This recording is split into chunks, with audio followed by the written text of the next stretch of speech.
Participant কয়জন? 26 জন। তাড়াতাড়ি join করতে বলো বাজে দেখে। লেট হয়ে গেছে কানেকশন ডিস্টার্ব দেখে না, আইডি ডিস্টার্ব।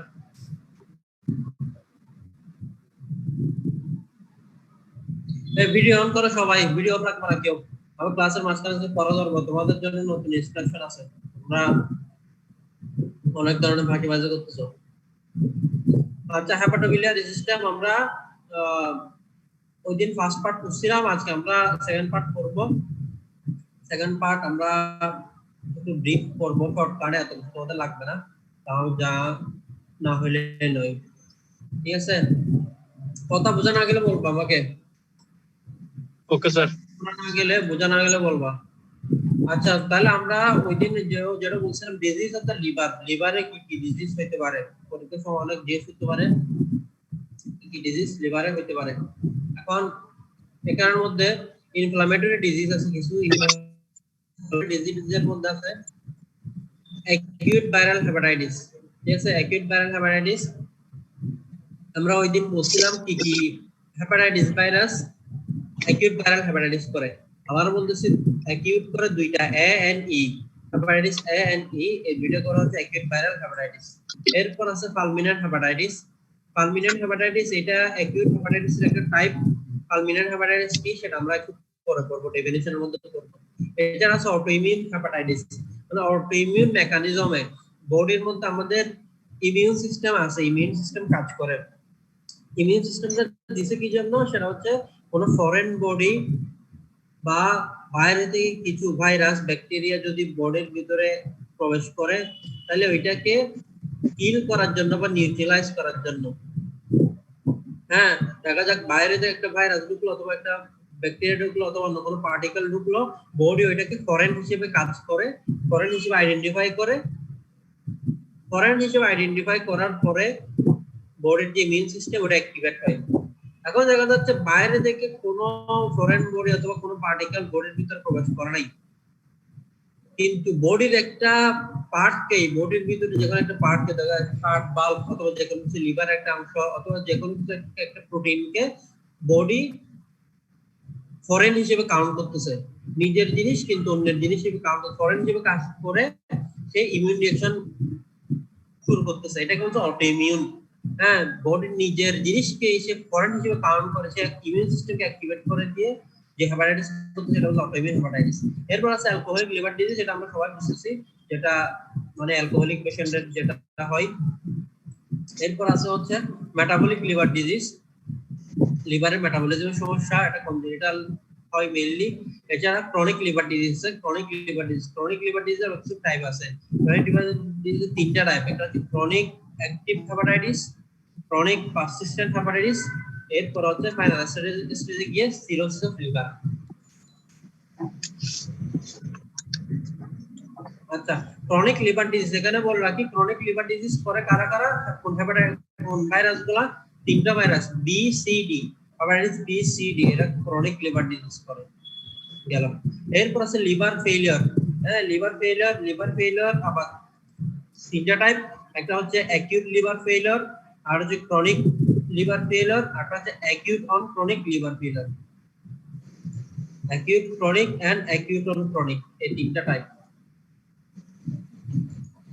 এই ভিডিও অন করো সবাই, যেগুলো ভিডিও ওগুলো কিন্তু আমি কোশ্চেন করব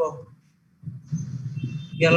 এরপর হচ্ছে cholestatic liver disease. Cholestatic liver disease আছে দুইটা, একটা হচ্ছে প্রাইমারি বিলিয়ারি সিরোসিস, বই থেকে আছে, বই থেকে ডিটেইলস পড়ে নেব, আমি এখানে সব দেখাই দিলে তোমার বইও খুলবা না, সেজন্য শর্টকাট লিখছি পিবিসি, প্রাইমারি বিলিয়ারি সিরোসিস। একটা হচ্ছে SC, sclerosing cholangitis, sclerosing cholangitis. এছাড়া লিভার আর কি হইতে পারে, লিভারে কিছু নোডিউল এন্ড টিউমার হইতে পারে। তাহলে এগুলো সবগুলো হচ্ছে লিভার ডিজিজ। তুমি আর কিছু বলতে পারো না পারো, acute viral hepatitis, fulminant viral hepatitis বলতে হবে, অ্যালকোহলিক লিভার ডিজিজ আর ক্রনিক লিভার ডিজিজ, তারপরে লিভার ফেলিয়ার, মোটামুটি এতটুকু বলতে পারতে হবে।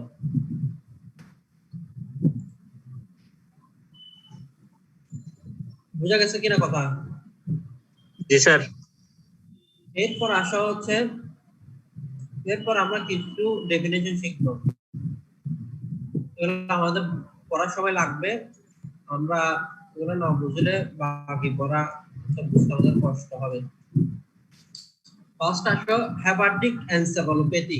হেপাটিক এনসেফালোপ্যাথি এটা সিরোসিস করতে গেলে, ক্রনিক লিভার ডিজিজ করতে গেলে, অ্যাসাইটিস করতে গেলে এটা আসবে। হেপাটিক এনসেফালোপ্যাথি, এনসেফালোপ্যাথি মানে কি?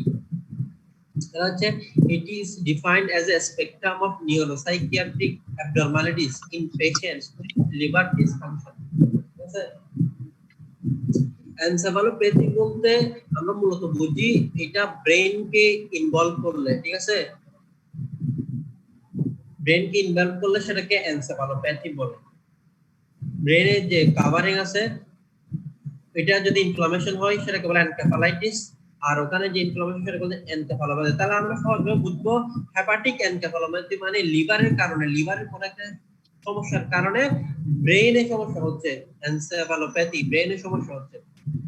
স্পেকট্রাম অফ নিউরোসাইকিয়াট্রিক অ্যাবনরমালিটিস, কিছু নিউরোসাইকিয়াট্রিক অ্যাবনরমালিটি হবে in patient with liver dysfunction. আচ্ছা, নিউরোসাইকিয়াট্রিক অ্যাবনরমালিটি কি হইতে পারে? এটা হচ্ছে পার্সোনালিটি চেঞ্জ, ঠিক আছে, সে অদ্ভুত বিহেভ করবে, তার পার্সোনালিটি নরমালি যেরকম থাকার কথা সেরকম পার্সোনালিটি চেঞ্জ হয়ে যাবে, কথাবার্তা কোনো ঠিক থাকবে না। তারপর আছে ইন্টেলেকচুয়াল ইমপ্যায়ারমেন্ট। নরমালি মানুষের যে একটা ইন্টেলেকচুয়াল লেভেল থাকে ওটা সে করতে পারে না। যেমন কাউকে যদি বলে তুমি 100 থেকে 5 বিয়োগ করো কত হয় 95, 95 থেকে 5 বিয়োগ করো কত হয় 90, 90 থেকে 5 বিয়োগ করো কত হয় 85, হ্যাঁ, সিরিয়াল 5 টেস্ট অথবা সিরিয়াল 7 টেস্ট তুমি বিয়োগ করতে বলছো কন্টিনিউয়াস, না তো যোগ করতে বলছো, 1 এর সাথে 5 যোগ করো কত হয় 6, 6 এর সাথে 5 যোগ করো কত 11, 11 এর সাথে 5 যোগ করো কত 16। তাহলে এটা ইন্টেলেক্ট, সে এনসেফালোপ্যাথি বলে এই ধরনের ইন্টেলেকচুয়াল কাজ সে করতে পারবে না, ঠিক আছে। এই এন্ড সাথে কি হয়ে যাবে? ডিপ্রেস লেভেল অফ কনসাসনেস, তার যে কনসাসনেস লেভেল আছে সেটা ডিপ্রেস হয়ে যাবে, সে ড্রাউজি থাকবে, ঘুম ঘুম থাকবে, সবসময় বেশি ঘুমাতে থাকবে, বলতে পারবে না, যদি বলে সকাল না বিকাল সে কিছুক্ষণ চিন্তা করে, কিছুক্ষণ বলবে সকাল, কিছুক্ষণ বিকাল, কালকে ভাত খাইছে না রুটি খাইছে বললে ভাত কি দিয়ে খাইছে বলে বলতে পারবে না, ঠিক আছে, অথবা লোকজন দেখতে সমস্যা হবে। তাহলে এই যে নিউরোসাইকিয়াট্রিক অ্যাবনরমালিটিস, হ্যাঁ, এইটাকে বলা হচ্ছে এই লিভারের সমস্যার কারণে যে নিউরোসাইকিয়াট্রিক অ্যাবনরমালিটি গুলো দেখা যাচ্ছে সেটাকে বলা হচ্ছে hepatic encephalopathy. A spectrum of neuropsychiatric abnormalities in patient with liver dysfunction. আচ্ছা, সহজভাবে এটা মনে হয় লিভারের কারণে তার ব্রেন এবং ব্রেনের ফাংশনের সমস্যা হচ্ছে, এটা হচ্ছে হেপাটিক এনসেফালোপ্যাথি। এরপর হচ্ছে পোর্টাল হাইপারটেনশন। হাইপারটেনশন মানে আমরা সবাই জানি প্রেসার বেড়ে যাওয়া, ঠিক আছে, প্রেসার বেড়ে যাওয়া এটা হচ্ছে হাইপারটেনশন। আর পোর্টাল হাইপারটেনশন কি মানে পোর্টাল ভেইন যেটা আছে, যেটা জিআই সিস্টেমিক সার্কুলেশন থেকে লিভারে ব্লাড নিয়ে যায়, যে পোর্টাল ভেন, ওই পোর্টাল ভেনের প্রেসার বেড়ে যাওয়া সেটাকে বলা হচ্ছে portal hypertension. It refers to elevated pressures in the portal venous system. Venous system normally 5 millimetre মার্কারে, অর্থাৎ greater than inferior vena cava pressure. যদি ইনফিরিয়র ভেনা ক্যাভা চেয়ে প্রেসার বেশি হয়ে যায় সেটাকে হচ্ছে পোর্টাল হাইপারটেনশন। ছবি দেখাচ্ছি, এই যে এখানে দেখা যাচ্ছে, এখানে যে অ্যাবডোমিনাল অ্যাওর্টা এটা জায়গায় দেখা যাচ্ছে, কার্সরটা দেখা যাচ্ছে এখানে অ্যাবডোমিনাল অ্যাওর্টা। হ্যাঁ স্যার, এখানে কার্সর বলতে কিছু দেখা যাচ্ছে না স্যার, কার্সর না আনসার দেখা যাচ্ছে না। হ্যাঁ দেখা যাচ্ছে।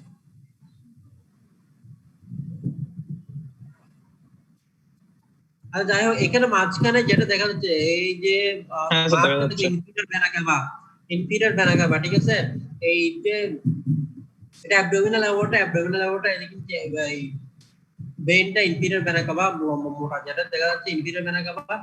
আর এইদিকে বিভিন্ন ব্রাঞ্চ গুলো আসছে, তোমার গ্যাস্ট্রো এপিপ্লয়িক আর্টারি, তারপর তোমার splenic vein, superior mesenteric vein, pancreato neuronal collateral vein, হ্যাঁ, এগুলা, এই সবগুলা ভেন থেকে ব্লাড গিয়ে পোর্টাল ভেনে যাচ্ছে। লিভারের আগে আছে দেখো মার্ক করা পোর্টাল ভেন,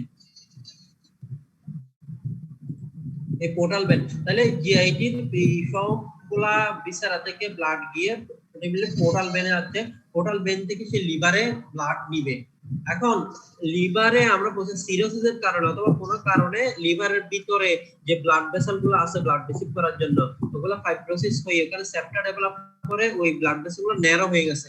এখন একটা মোটা পাইপটা ব্লাড গুলোকে নিয়ে ছোট পাইপের মধ্যে দিচ্ছে, এখন ছোট পাইপ গুলো ন্যারো হয়ে আছে, ওগুলো দিয়ে ব্লাড যেতে পারতেছে না, তাহলে কি হবে? মোটা পাইপের প্রেসার বেড়ে যাবে এবং ব্লাড গুলা ব্যাকওয়ার্ড টোটাল ভেন থেকে ব্যাকওয়ার্ড আসবে, পিছনের দিকে আসবে।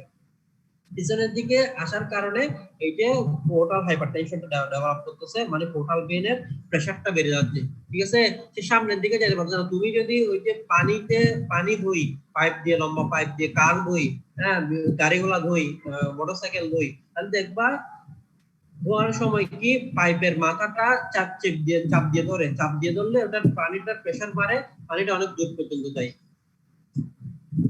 ঠিক আছে? ঠিক তেমনি এরকম হচ্ছে ব্লাড ভেসেল গুলো ন্যারোইং হয়ে যাওয়ার কারণে পালমোনারি ভেইনের প্রেসারটা বেড়ে যাচ্ছে। প্রেসার বেড়ে যাওয়ার কারণে এই ব্লাড গুলা ভেন দিয়ে, পোর্টাল ভেন দিয়ে লিভারে যেতে পারতেছে না, তারা ব্যাকওয়ার্ড আসতেছে। ব্যাকওয়ার্ড এসে এখানে এই যে তোমার ভিসেরা গুলো আছে, পেরিটোনিয়াল ক্যাভিটি এবং অন্যান্য ভিসেরাতে ফ্লুইড অ্যাকুমুলেশন হচ্ছে। তাহলে তোমাদের অত কিছু লাগবে না, তুমি যা সেটা মনে রাখো। পোর্টাল হাইপারটেনশন মানে কি? পোর্টাল হাইপারটেনশন মানে পোর্টাল ভেনের ব্লাড বেড়ে যাবে। পোর্টাল ভেনটা কোথায় থাকে আমি দেখাই দিলাম, এই জায়গায় থাকে। এই যে এই জিআইটির বিভিন্ন ভিসেরাগুলো থেকে যে ব্লাড কালেক্ট করে লিভারে নিয়ে যায়। এখন লিভারের সমস্যার কারণে পোর্টাল ভেনের প্রেসার বেড়ে যাচ্ছে, সেটা হচ্ছে পোর্টাল হাইপারটেনশন। আর পোর্টাল হাইপারটেনশন হইলে কি কি হইতে পারে? পোর্টাল হাইপারটেনশন হইলে তার কনসিকুয়েন্স বা সিম্পটম হিসেবে আমরা পাইতে পারি অ্যাসাইটিস ডেভেলপ করতে পারে। অ্যাসাইটিস মানে সংক্ষেপে পেট ফোলা, এতটুকু মনে রাখবো, পেট ফোলা, পেটে পানি জমে পেট ফোলা। পরে আমরা ডেফিনিশন করব। তাছাড়া কি হইতে পারে? এনসেফালোপ্যাথি হইতে পারে। এনসেফালোপ্যাথি কি সেটা আমরা আগে করলাম, হ্যাঁ, ব্রেনের কিছু নিউরোসাইকিয়াট্রিক ডিসঅর্ডার বা অ্যাবনরমালিটিস। এছাড়া কি হইতে পারে? জিআই ব্লিডিং হইতে পারে। জিআই ব্লিডিং মানে তোমার যেটাকে মেলেনা বলে, মানে ব্ল্যাক ট্যারি স্টুল, একদম কালো আলকাতরার মতো পায়খানা, ঠিক আছে? স্টুলের কথা দুইটা কথা আছে, একটা হচ্ছে হেমাটোমেসিস, একটা হচ্ছে মেলেনা। হেমাটোমেসিস মানে হচ্ছে হেমাটোকেজিয়া মানে হচ্ছে স্টুল দিয়ে ফ্রেশ ব্লাড যাওয়া, একদম তাজা রক্ত, লাল রক্ত, গরু জবাই করলে যেরকম রক্ত এরকম রক্ত, ফ্রেশ ব্লাড, স্টুল দিয়ে ফ্রেশ ব্লাড যাওয়া, এটাকে বলা হচ্ছে হেমাটোকেজিয়া। আর মেলেনা হচ্ছে স্টুল দিয়ে ব্ল্যাক ট্যারি ব্লাড যাওয়া, কালো আলকাতরার মতো ব্লাড যাওয়া, এটাকে বলা হচ্ছে মেলেনা, ঠিক আছে? এই দুইটার মধ্যে পার্থক্য। হেমাটোকেজিয়া সেটা হচ্ছে রেকটাম বা লোয়ার জিআই ব্লিডিং, রেকটাম বা অ্যানাল ক্যানাল ওখান থেকে যদি ব্লাড আসে সেটা ফ্রেশ ব্লাড, সেটা হেমাটোকেজিয়া হবে, লাল হবে। আর যদি জিআইটির একদম উপর থেকে, হ্যাঁ, লিভার থেকে বা স্টোমাক থেকে, ওই দিক থেকে যদি ব্লাড অল্প অল্প হয়, যদি স্টুলের সাথে মিশে মিশে আসে, সেটা হচ্ছে ফ্রেশ ব্লাড হবে না, সেটা অকাল ব্লাড, সেজন্য সেটা মানে কালো আলকাতরার মতো পায়খানা দেখা যাবে এবং পায়খানা নরম হবে। তাহলে এটা হচ্ছে জিআই ব্লিডিং। একটা কি রূপ আমরা পাবো? মেলেনা রূপে, মানে ব্ল্যাক টেরি স্টুল। আর একটা কি রূপে পাবো? হেমাটোমেসিস হইতে পারে, এই রোগীর রক্ত বমি হইতে পারে। হেমেসিস মানে বমি, আর হেমাটোমেসিস মানে blood mix with vomiting. GI bleeding এর দুইটা প্রকার, একটা হচ্ছে হেমাটোমেসিস আর একটা হচ্ছে মেলেনা, এই দুইটা দেখা যাবে। বুঝা গেছে কিনা কথা? জি স্যার। এরপর আসে হচ্ছে ফালমিনেন্ট হেপাটাইটিস। ফালমিনেন্ট হেপাটাইটিস কি? এটা একটা অ্যাকিউট হেপাটাইটিসের একটা প্রকার, ঠিক আছে? এটা দেখো কি বলছে, severe form of acute hepatitis in which there is rapidly progressive hepatocellular failure. আমরা নরমালি জানি হচ্ছে যদি অ্যাকিউট কোনো লিভার ডিজিজ হয়, তাহলে রোগী অত তাড়াতাড়ি খারাপ হবে না। রোগী আস্তে আস্তে একটা ক্রনিক লিভার ডিজিজ যাবে, অ্যাকিউট থেকে ক্রনিকে যাবে, গিয়ে খারাপ হবে। অ্যাকিউট থেকে ক্রনিকে যেতে 6 মাস লাগবে, তারপর আস্তে আস্তে খারাপ হবে। কিন্তু এই যে পালমিনেন্ট হেপাটাইটিস বা পালমিনেন্ট হেপাটিক ফেইলিওর, এটার একটা ব্যতিক্রম কি? এটা হচ্ছে একটা অ্যাকিউট হেপাটাইটিস, কিন্তু অ্যাকিউট হেপাটাইটিস এর তার ব্যতিক্রম কি? এটা র‍্যাপিডলি প্রোগ্রেসিভ হেপাটোসেলুলার ফেইলিওর করতে পারে, অল্প দিনের ভিতরে রোগী খারাপ হয়ে যেতে পারে, ঠিক আছে? Severe form of acute hepatitis in which there is rapidly progressive hepatocellular failure. Clinical symptom কি পাওয়া যেতে পারে? লিভার ফাংশন ইম্পেয়ার্ড হবে, রোগী হেপাটিক কোমাতে চলে যেতে পারে, decrease in synthesising capacity of the liver and develop within 8 weeks of onset of hepatitis. খুব তাড়াতাড়ি হয়ে যাবে, হ্যাঁ হেপাটাইটিস ডেভেলপ করার 8 উইকের মধ্যে হয়ে যাবে, এটা হচ্ছে পার্মানেন্ট হেপাটাইটিস। তুমি অত কিছু মনে রাখলে শুধু এটা মনে রাখতে পারো যে সেটা কি হবে, এটা একটা অ্যাকিউট হেপাটাইটিস, এখানে কি র্যাপিডলি প্রোগ্রেসিভ হেপাটোসেলুলার ফেলিয়ার হবে, এতটুকু মনে রাখো তুমি।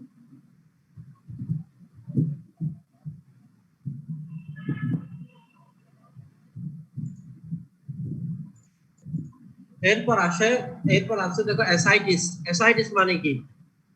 অ্যাসাইটিস মানে সহজ বাংলায় বললে পেট ফোলা বা পেটে পানি আসা। It's accumulation of excess amount of fluid in the peritoneal cavity. It's a accumulation of excess amount of fluid in the peritoneal cavity, এটাকে বলা হচ্ছে অ্যাসাইটিস। কি কারণ হইতে পারে অ্যাসাইটিস?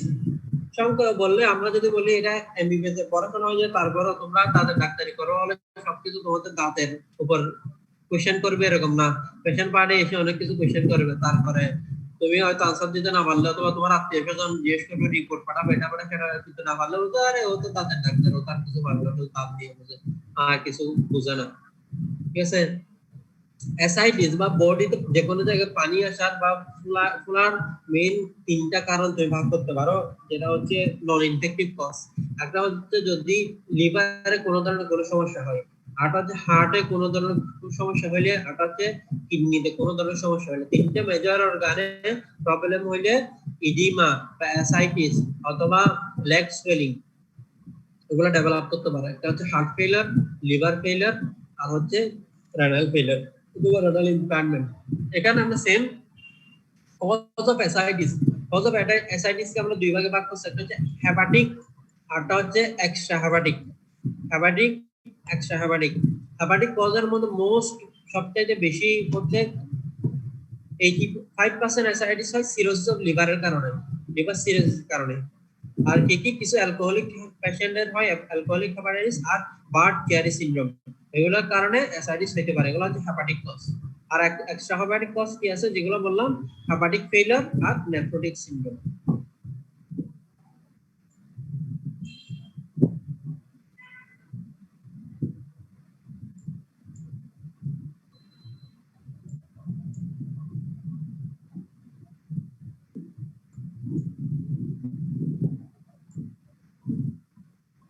বুঝা গেছে কথা এতটুকু?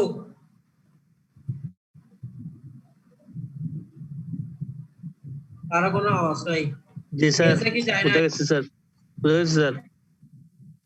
ঠিক আছে।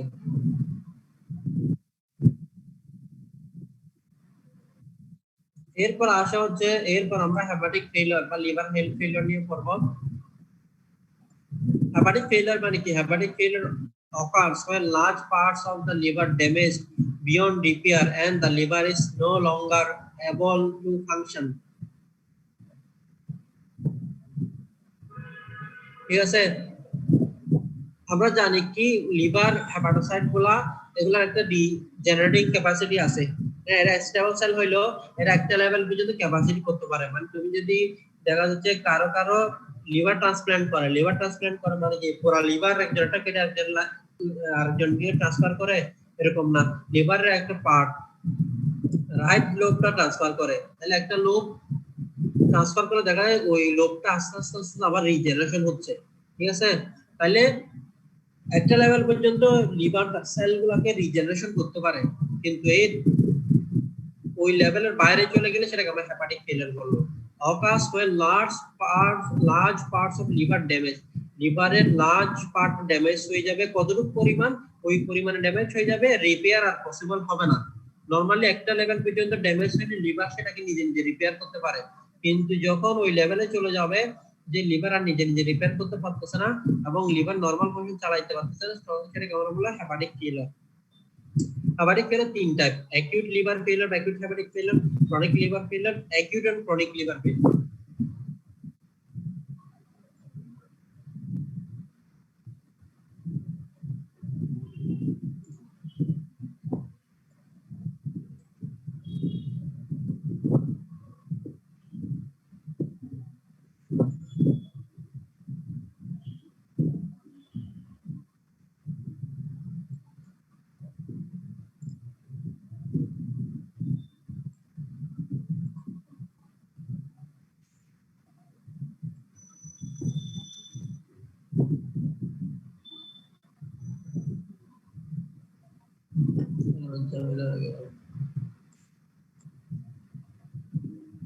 আচ্ছা, এরপর আসে হচ্ছে অ্যাকিউট লিভার ফেলিওর।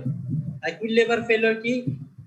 সংক্ষেপে অল্প কথা বলতে গেলে লিভার ফেলিওরটা যেটা 6 মাসের আগে হবে সেটা হচ্ছে অ্যাকিউট লিভার ফেলিওর। 6 মাসের আগে হলে 26 উইকস বা 6 মাসের আগে হলে অ্যাকিউট লিভার ফেলিওর, আর 26 উইকস বা 6 মাসের পর হলে ক্রনিক লিভার ফেলিওর। এটা মনে রাখার জন্য আবার ডেফিনিশন এভাবে বললে হবে না। ডেফিনিশনটি কি?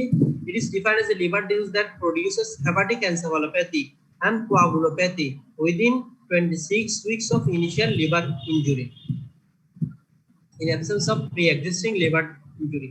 আগে থেকে লিভার ইনজুরি বা লিভার ডিজিজ নাই এরকম একটা পেশেন্টে যদি 26 সপ্তাহ অথবা 6 মাসের মধ্যে যদি তার হেপাটিক এনসেফালোপ্যাথি ডেভেলপ করে অথবা কোয়াগুলোপ্যাথি ডেভেলপ করে সেটাকে বলবো অ্যাকিউট লিভার ফেলিওর।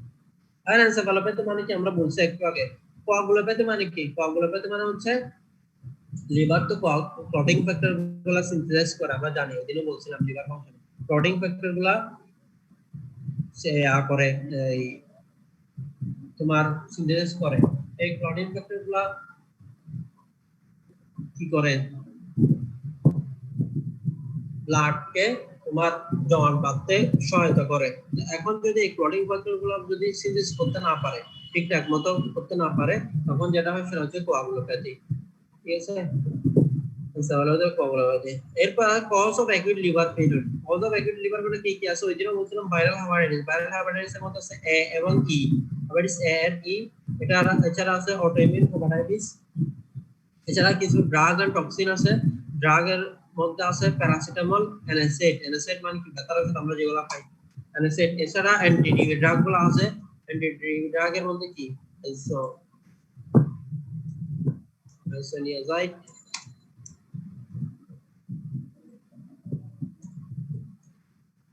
রিফাম্পিসিন।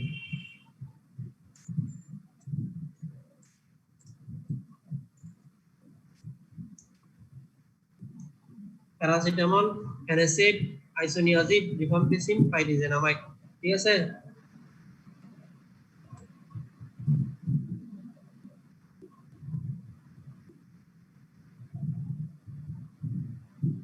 একদম এতগুলো মনে রাখতে না পারলে আইসোনিয়াজিড, রিফাম্পিসিন এতটুকু তো বলতে হবে। আইসোনিয়াজিড, রিফাম্পিসিন দুইটা ড্রাগের নাম। এছাড়া আছে ক্রিপ্টোজেনিক।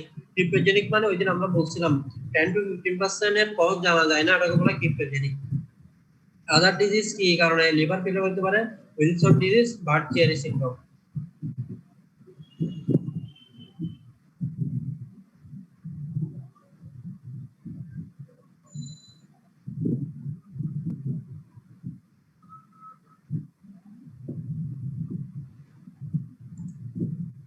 এরপর হচ্ছে chronic liver failure.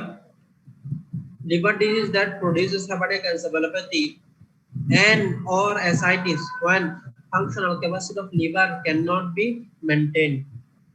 Liver disease হয়ে সেটা কি ডেভেলপ করবে? হেপাটিক এনসেফালোপ্যাথি ডেভেলপ করবে and or সাথে অ্যাসাইটিস থাকতে পারে অথবা নাও থাকতে পারে। and or ascites when functional capacity of liver cannot be maintained. ঠিক আছে, এটা কতদিন হবে? এটা 6 মাসের পর হবে। 6 মাসের পর হলে এটা হলো ক্রনিক লিভার ফেলিওর বলবো। 6 মাসের আগে হলে অ্যাকিউট লিভার ফেলিওর। Cause কি কি? Chronic hepatitis, hepatitis virus B and C, আর হচ্ছে NAFLD, non alcoholic fatty liver disease. Non alcoholic fatty liver disease, NAFLD, non alcoholic fatty liver disease, আর হচ্ছে অ্যালকোহলিক লিভার ডিজিজ।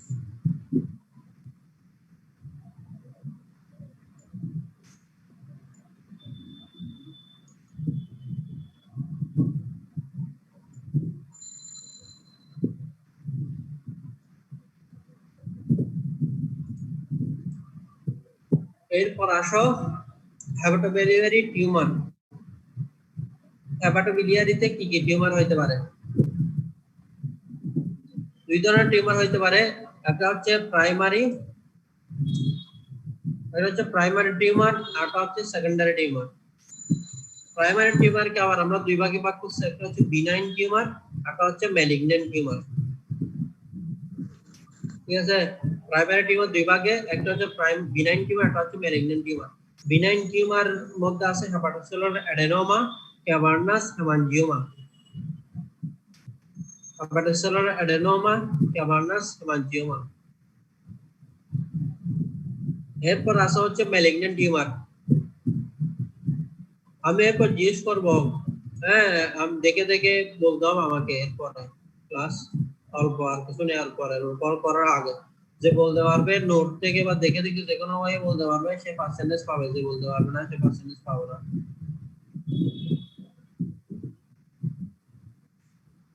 আচ্ছা তাহলে primary টিউমারের মধ্যে আছে বিনাইন টিউমার, ম্যালিগন্যান্ট টিউমার। বিনাইনের মধ্যে আছে হেপাটোসেলুলার অ্যাডেনোমা আর ক্যাভার্নাস হেমানজিওমা। আর ম্যালিগন্যান্ট টিউমারের মধ্যে আছে কি এইচসিসি মানে হেপাটোসেলুলার কার্সিনোমা। পরীক্ষায় আবার খাতায় এরকম লিখবে না এইচসিসি, হেপাটোসেলুলার কার্সিনোমা। আর আছে কোলাঞ্জিওকার্সিনোমা, এনজিওসার্কোমা, হেপাটোব্লাস্টোমা। এগুলা বেশি না পারলে অন্তত শুরু দুটো দুটো বলতে হবে, বিনাইন দুইটা, ম্যালিগন্যান্ট দুইটা, এতটুকু অন্তত পারতে হবে। আর সেকেন্ডারি মেটাস্টেটিক টিউমার মানে অন্য জায়গার টিউমার, সেটা মেটাস্টেসিস হয়ে লিভারে আসে। কি কি জায়গার টিউমার মেটাস্টেসিস হয়ে লিভার আসতে পারে? Tumour from colon, lungs, breast, thyroid and uterus. এই জায়গায় টিউমার গুলো সেকেন্ডারি মেটাস্টেসিস হয়ে লিভার আসতে পারে।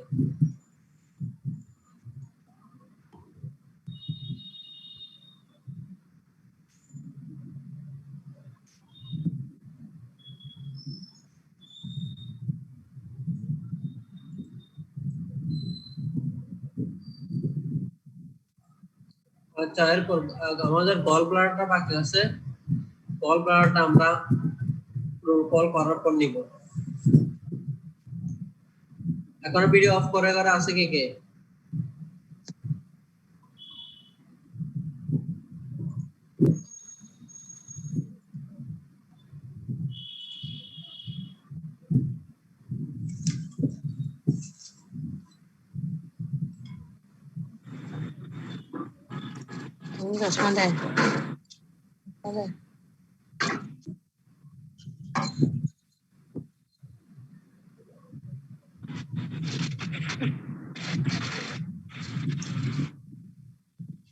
এমবিবিএস বলে ওদের লেখাপড়ার অনেক প্রেশার হয়ে যাচ্ছে, ওদের আইটেম দিতে অনেক কষ্ট হয়ে যাচ্ছে, ওদের উপর অনেক স্টিমুলার চলতেছে, পড়ার আগে পরীক্ষা হয়ে যাচ্ছে, এই হয়ে যাচ্ছে সেই হয়ে যাচ্ছে, অনেক কিছু হয়ে যাচ্ছে ওদের। তোমাদের কি একই অবস্থা নাকি? ওদের দেখলাম কালকে অনেক অভিযোগ, এমন তেমন মনোযোগ দিতে পারতেছে না, কনসেন্ট্রেশন দিতে পারতেছে না, মানে আরো অনেক কিছু বুঝতে পারতেছে না, এমনি না বুঝে পড়ে যেতে হচ্ছে। আগে প্রক ছিল, প্রকের আগে ক্লাস হয়েছে, এখন কোরিলেশন করতে পারতেছে না, এমন করতে পারতেছে না, তেমন করতে পারতেছে না। তোমাদের কি অবস্থা? আর যা ক্লাস নেওয়া হয়েছে আমরা তো 15,090 কিভাবে তোমাদের লাভ, তোমাদের মানে পরীক্ষা থাকা মানে একটা প্রেশার থাকা। এখন তোমাদের আইটেমটা হয়ে গেছে, এখন যে যার মতো যার যেটা উইকনেস আছে পরে কলেজ খুললে বা পরীক্ষার আগে ওইটা নিয়ে পড়তে পারবে বা করতে পারবে। পরীক্ষার জন্য পড়া আলাদা একটা টেনশন, যে আমার এতগুলো আইটেম বাকি আছে, আমার দিয়ে আইটেমগুলো ক্লিয়ার করতে হবে। অসুস্থ থাকতে পারে, তো যে কোনো সুস্থ থাকতে পারে, সব ডিপার্টমেন্ট একসাথে দৌড়াইতে হতে পারে। তো তোমরা আগে সেটা লাভ হচ্ছে না, তোমরা পরীক্ষা দিয়ে দিলে তো লাভ, পরীক্ষা দিয়ে দিলা। এখন তোমরা অনলাইনে দেখে শুনে তারপর আরেকজন থেকে পরামর্শ নিয়ে হেল্প নিয়ে অথবা জাদু মন্ত্রের সাহায্য নিয়ে যেভাবে পারো তোমরা পড়তেছো, ক্লিয়ার করতেছো, আইটেম মতো আমি ক্লিয়ার করে দিচ্ছি, মুখ খুলতে পারলাম। তো লাভ হয়েছে কিনা? ওরা বলছে না স্যার এভাবে লাভ হয় নাই, মানে আইটেম সব সময় থাকলে করে থাকলে লাভ হবে। আচ্ছা ঠিক আছে ঠিক আছে। তখন যখন ওই grass on either sides are always green, আমি যে আচ্ছা তাহলে আইটেমও আবার আইটেমও নাকি সহজে ক্লিয়ার হয়ে গেলে তাদের অসুবিধা হয়ে যাচ্ছে, কারণ তারা পড়া বুঝতেছে না, ম্যাডাম পড়ার জন্য তারা পারতেছে না। এখন তাদের আইটেম অসুবিধা ক্লিয়ার হয়ে যাওয়াতে তাদের অসুবিধা হয়ে যাচ্ছে, বুঝো নাই? এখন এটা হচ্ছে অবস্থা। এখন তোমাদের কি অবস্থা আমি সেটা জানতে চাচ্ছি একটু। আমাদের কোনো কমপ্লেইন নাই। তোমাদের কমপ্লেন নাই, তার মানে তোমরা বেশি বুঝতেছো, পড়ালেখা বেশি বেশি বুঝতেছো। বেশি না স্যার, আপনি যেগুলো বুঝাচ্ছেন ওগুলো কমপ্লেন না থাকলে ভালো, কমপ্লেন না থাকলে ভালো। আমার তো মনে হয় এটা ভালো, কারণ এখন তোমরা বাসায় আছো, মোটামুটি কলেজে আসা যাবে একটা সময়, সবগুলো প্রেশার একসাথে না। এখন কলেজ যদি খুলে তিন জায়গায় যদি একসাথে 2 দিন পর কার্ড ফাইনাল নেওয়া হয়, 3 জায়গায় যদি একসাথে আইটেম গুলো নেওয়া হয়, একদিনে 2টা 3টা 4টা, তখন তো ব্রেন এটা এখানে হাতে করে নিয়ে আসতে হবে, আর গিয়ে বাসায় গিয়ে ব্রেন এটা ফ্রিজের মধ্যে ঢুকাই দিতে হবে। ঠিক আছে, অথবা ফ্রিজের মধ্যে ব্রেন বাইর করে এটা বিভিন্ন ফার্টিলাইজার সারটা দিয়ে ইয়া করে ট্রাই করতে হবে। তাই যেটা হয়ে যাচ্ছে এটা তো ভালো, আর এখানে তো অনলাইন নিলে তো যথেষ্ট পরিমাণ এই সুবিধা স্যার। মানে জাদু মন্ত্রের সাহায্য নেওয়ার অপশন আছে তোমাদের হাতে। জি স্যার। তখন সামনে থাকলে তো জাদু মন্ত্র সব গায়েব হয়ে যাবে। তো এখন তাদের ওটা ভালো লাগতেছে, আমাদের ঠিক আছে, অসুবিধা নাই। এখন তোমাদের আস্তে আস্তে কলেজ স্কুলে দেখা যাবে, আস্তে করবে, আস্তে আস্তে কলেজ স্কুলে দেখা যাবে আর কি।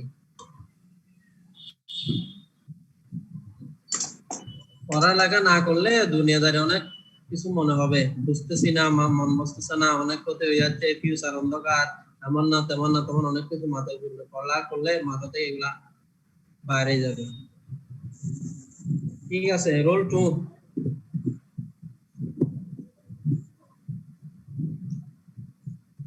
রোল 2 আছে? আর দেখা যাচ্ছে এখানে নাই। 3। Sir roll 2 present. আছে রোল 3। রোল 2 দেখা যাচ্ছে না। বৃষ্টি পড়তেছে, ঘুমাচ্ছ নাকি কোনো? তোমাদের তো আবার সে আরাম, শুধু বন্ধের পর আছে আজকে 1 বছর 1.5 বছর ধরে, তাও তোমাদের কত কষ্ট। আর আমাদের এখানে ডেইলি আসতে হচ্ছে ঈদের আগ পর্যন্ত, এখানে আসতে হচ্ছে, আমাদের কোনো কষ্ট নাই। স্যার আপনারা তো বেতন পাচ্ছেন, আমরা তো বেতন পাই না। সব তোমাদের বেলায়, স্টুডেন্টদের বেলায়, আর আমরা ইমিউন, সুপার ইমিউন, আমাদের কোনো ইনফেকশনের ভয়টাই কিছু নাই।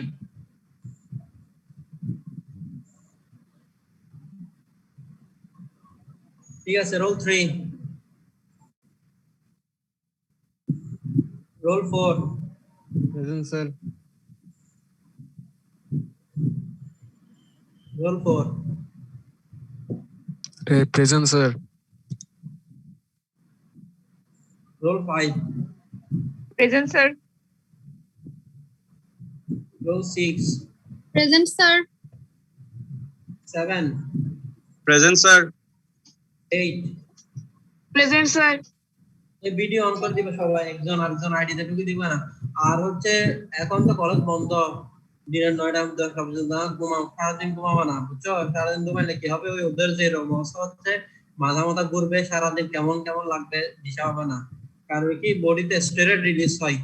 হ্যাঁ, স্টেরয়েড রিলিজ হয় বেশি সকালবেলা, এটা মর্নিং রিলিজ হয় বেশি।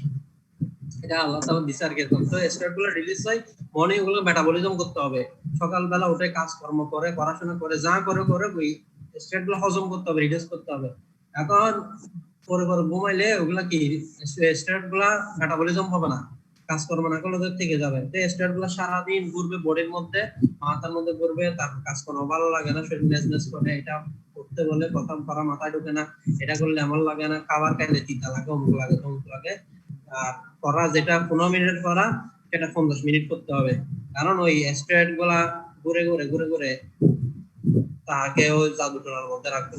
সুতরাং এই বৃষ্টি পড়ুক, ঝড় পড়ুক, তুফান পড়ুক, হ্যাঁ, দিনের বেলা ঘুম থেকে ওঠার পর, খাওয়া শুরু হওয়ার পর থেকে ঘুমানোর অভ্যাস কমাইতে হবে। Roll 10। Present sir. 11। Yes sir. 12। Yes sir. 13। Present sir. 14। Present sir. 16। Present sir. 17। Present sir. 18। Present sir. 19। Present sir. 20। Present sir. 21। 21 আছে? কিদের সমস্যা কি? 21 ক্রনিক্যাল অ্যাবসেন্ট কেন? মনে কার্ড ফাইনালও দেয় নাই।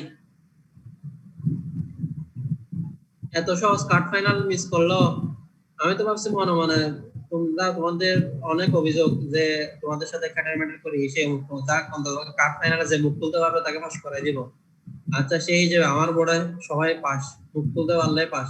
এখন থেকে তো তোমরা তো ভালো হয়ে গেছো, ম্যাডামের কোনো সহায় বা শুধু একজন মনে ফেল করছো ম্যাডামের এখানে, আর মোটামুটি ম্যাডামের কোনো 18-19 মোটামুটি করে পাইছে।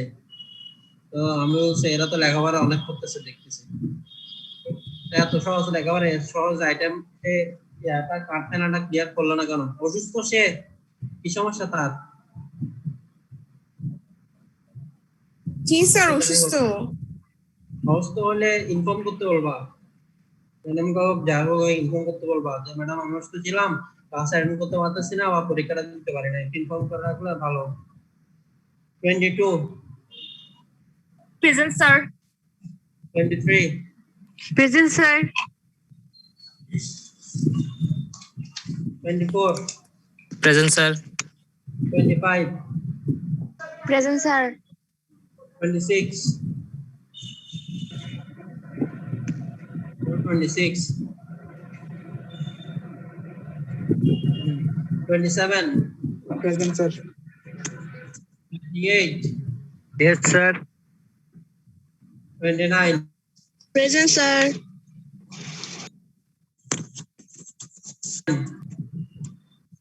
Present sir. 30,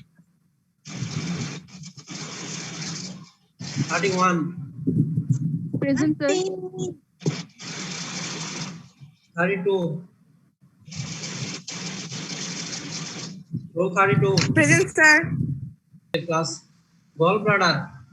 এসে গল ব্লাডার কি ডিজিজ হতে পারে? এটা হচ্ছে কোলিসিস্টাইটিস। কোলিসিস্টাইটিস মানে হচ্ছে inflammation of the gall bladder. বাকিদের জয়েন করতে বলো তাড়াতাড়ি।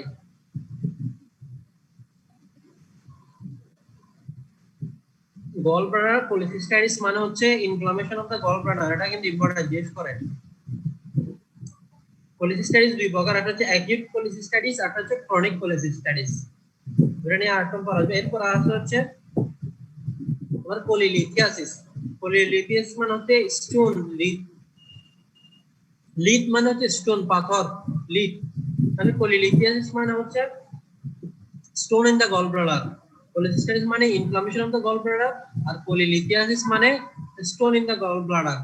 এছাড়া নিওপ্লাজম হইতে পারে, মানে ক্যান্সার হইতে পারে গল ব্লাডারে। তার মধ্যে কি 95% হচ্ছে অ্যাডেনোকার্সিনোমা আর 5% হচ্ছে squamous cell carcinoma. Squamous cell carcinoma. ঠিক আছে, কথা শোনা যাচ্ছে? জি স্যার। স্যার একটু আরেকবার বলবেন? কোনটা?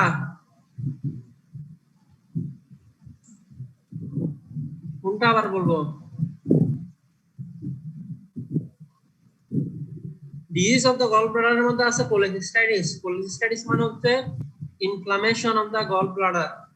হ্যাঁ, কোলিসিস্টাইটিস দুই প্রকার, একটা অ্যাকিউট কোলিসিস্টাইটিস, একটা ক্রনিক কোলিসিস্টাইটিস। আর আছে কোলিলিথিয়াসিস। কোলিলিথিয়াসিস মানে stone in the gall bladder. Stone, lith মানে হচ্ছে স্টোন, LITH, লিথ। আর এছাড়া নিওপ্লাজম আছে। নিওপ্লাজম হচ্ছে অ্যাডেনোকার্সিনোমা 95% আর স্কোয়ামাস সেল কার্সিনোমা 5%। আর কোলিসিস্টাইটিস।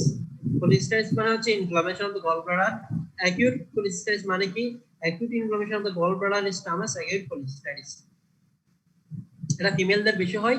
এটা দুই টাইপের, একটা হচ্ছে acute calculous cholecystitis, acute acalculous cholecystitis.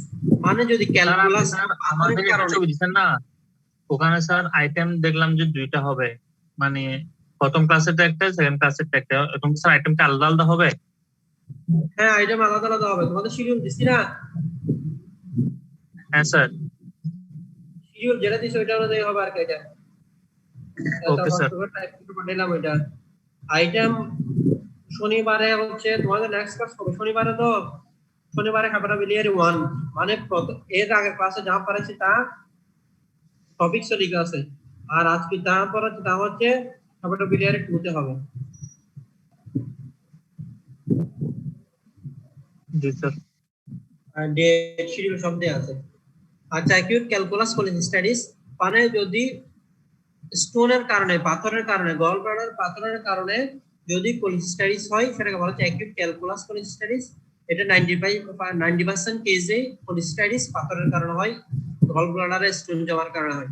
আর 10% ক্ষেত্রে অ্যাকিউট অ্যাক্যালকুলাস কোলিসিস্টাইটিস হয়, মানে পাথর ছাড়া অন্য কারণে কোলিসিস্টাইটিস হয়। তাহলে এই কোলিস্টারিস হইলে আমরা ওই গল ব্লাডারের কি পাবো, ফাইন্ডিংস কি পাবো, microscopic finding and gross finding.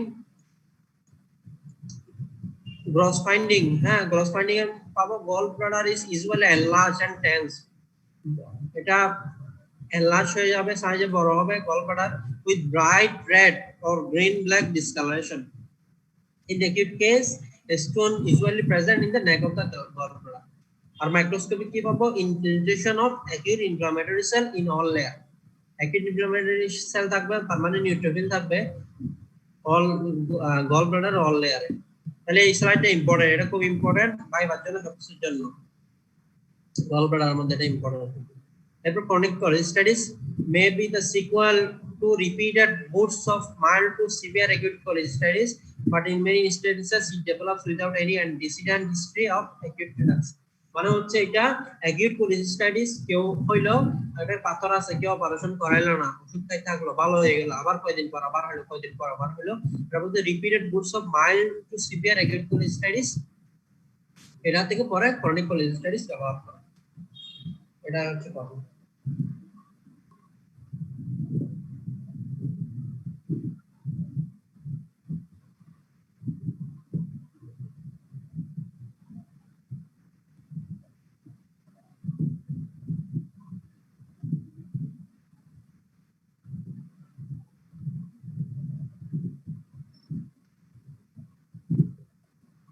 ঠিক আছে, আজকে ক্লাস এতটুকু। কারো কোনো কোশ্চেন আছে কিনা?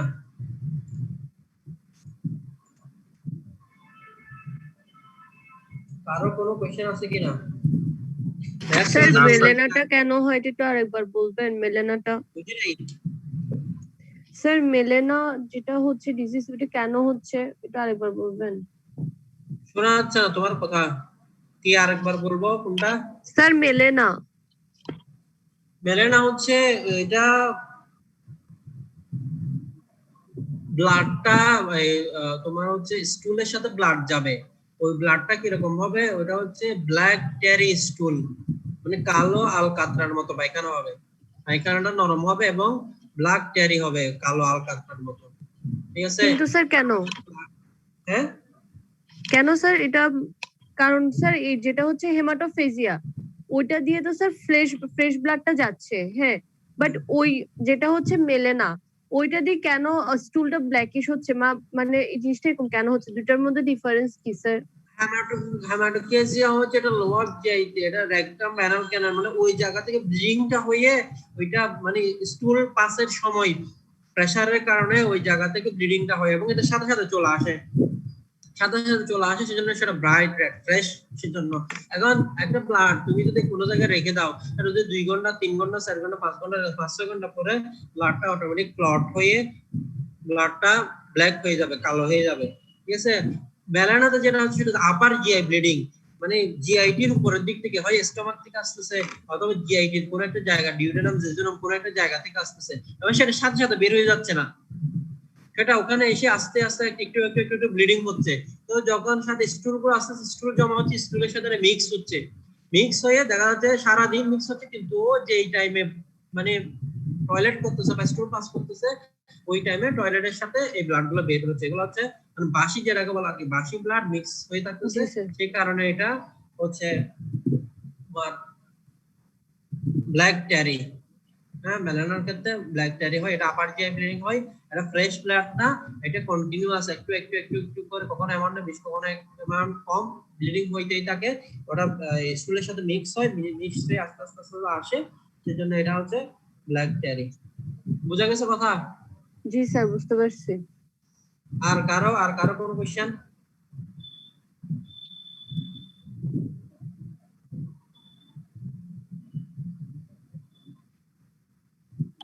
স্যার আইটেম 1 এ কি হেপাটাইটিসটা পড়তে হবে? হ্যাঁ, আইটেম 1 হচ্ছে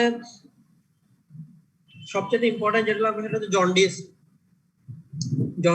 জন্ডিসের ক্লাসিফিকেশন, 3টা ক্লাসিফিকেশন, কজ কি, এগুলোর ফাইন্ডিংস কি, কোনটাতে কি ফাইন্ডিংস পাওয়া যাবে, মানে কোনটা আমরা কিভাবে ডিফারেনশিয়েট করব, বিলিরুবিন আনকনজুগেট এগুলো পার্থক্য কি, কোনটা লিপিড সলিউবল কোনটা ওয়াটার সলিউবল, কোন জন্ডিসে কোনটা পাওয়া যাবে, এগুলা আর হচ্ছে liver function test. Liver function test যেভাবে পড়াইছি সবগুলো লাগবে। লিভার ফাংশন টেস্ট কোন জন্ডিসে কোনটা বাড়বে, এসটিএলডি কোনটাতে বাড়বে, এলপি কোনটাতে বাড়বে, ইউরিনের বিলিরুবিন কোনটাতে পাবো, ঠিক আছে, স্টুলের কালার কোনটাতে কিরকম হবে, এগুলা মূলত jaundice and liver function test. এছাড়া লাগবে হেপাটাইটিস। হেপাটাইটিস কয় টাইপের আছে, কোনগুলা অ্যাকিউট হেপাটাইটিস করে, কোনগুলা ক্রনিক হেপাটাইটিস করে, কোন ভাইরাস, আর কোনটা আমরা কি hepatitis A B C D কোনটা ইনভেস্টিগেট কি দিয়ে আমরা ডায়াগনোসিস করি, ঠিক আছে। আর যে সবগুলো নরমাল লেভেল লাগবে, এল টি এস টি এগুলো নরমাল ভ্যালু কত, এলপি নরমাল ভ্যালু কত, তারপর যে তোমার অ্যালবুমিন নরমাল ভ্যালু কত, প্রোথম্বিন টাইম নরমাল কত ভ্যালু কত, বিলিরুবিন নরমাল ভ্যালু কত, কি টাইপের আছে, ডিরেক্ট ইনডাইরেক্ট বা কনজুগেট আর কনজুগেটেড এগুলা।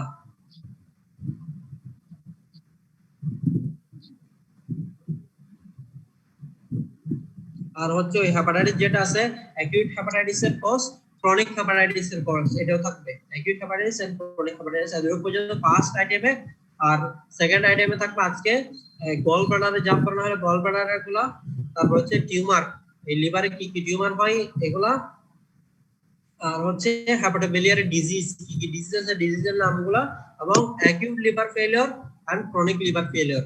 Acute liver failure, chronic liver failure কি কজ, বোঝা গেছে কথা? জি স্যার। ঠিক আছে, তাহলে আর কারো কোনো কোশ্চেন না থাকলে আছে ক্লাসে করব। আসসালামু আলাইকুম।